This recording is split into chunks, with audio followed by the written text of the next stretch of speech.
Guys, like, this week has been hard for me. Well, how has it been hard? Just, like, physically hard. At this time of day, if you stop for more than 10 seconds, you'll get a swarm of at least 30 mosquitoes trying to suck your blood. Yeah, we got one right now. We were now in the heart of the Sierras, and though this place felt to us like a wonderland, it was by no means easy. Scenic mountain views demanded countless steep switchbacks that I had no energy to film. Our bodies were sore every night, and the swarms of mosquitoes in every valley were some of the most aggressive I had ever encountered. I would have filmed this section so much more, but hiking the trail itself was at this point truly exhausting. But it was all worth it. This land was so beautiful and so humbling. Now, I'd like to take a moment to talk about the person this section of trail is named after. His name was John Muir.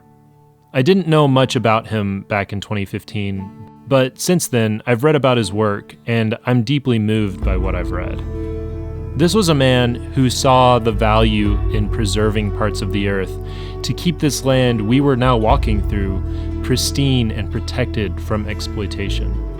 If it weren't for his writings about the lands he traveled through, we might not have a Pacific Crest Trail today.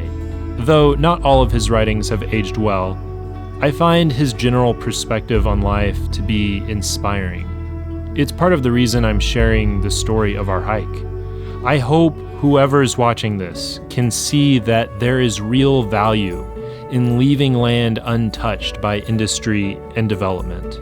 When reading his book, My First Summer in the Sierras, he of course described the grand views of the Sierras I was so familiar with. But then he described simple things like ant bites in amazement. And this is what he had to say about poison oak. Yes, poison oak. He said, quote, "Like most other things not apparently useful to man, it has few friends. And the blind question, why was it made, goes on and on, with never a guess that, first of all, it might have been made for itself." So much of John Muir's writings challenge even the 21st century perspectives as human organisms on this earth, so self-absorbed that we forget the wonder that can be found in a simple plant or insect, whether or not it directly contributes to our well-being. Muir saw this land as a spiritual sanctuary to be revered and often criticized many popular views of his time. In his plea to keep the Hetch Hetchy Valley from being dammed and flooded, he referred to his fellow Europeans as temple destroyers, who, instead of lifting their eyes to the god of the mountains, lift them to the almighty dollar. Though he was not able to save Hetch Hetchy, over his lifetime, Muir's writings convinced the U.S. government to protect Yosemite, Sequoia, the Grand Canyon, and Mount Rainier as national parks that we can visit today.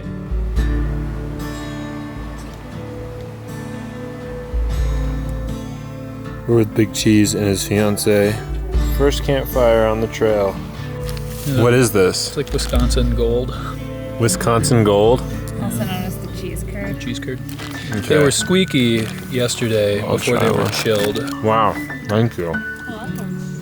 It's probably not a very big deal to anybody, but No, it's a big deal. I mean, y'all are from Wisconsin. It's like, Earn your gold.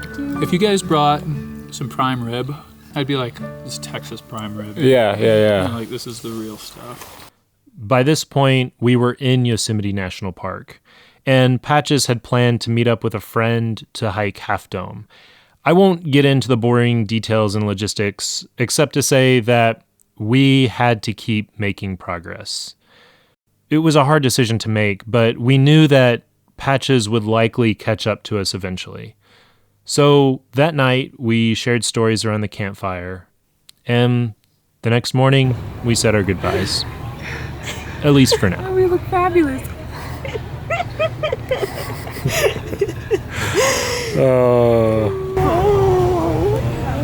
Be safe tomorrow. Yeah.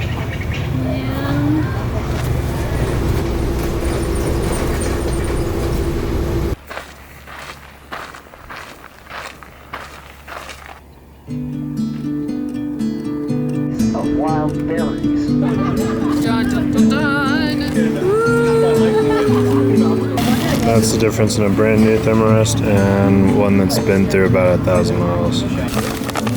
Chicken breast with rib meat and mashed potatoes. Whoa. Whoa, we got 3. Macaroni and cheese. Whoa. Dibs. We're gonna get some rain today. We've got about 4 miles to our campsite, which should take us at least an hour and a half. Probably 2 hours because there's uphill. We might try and find a spot a little bit earlier than 4 miles. It thundered.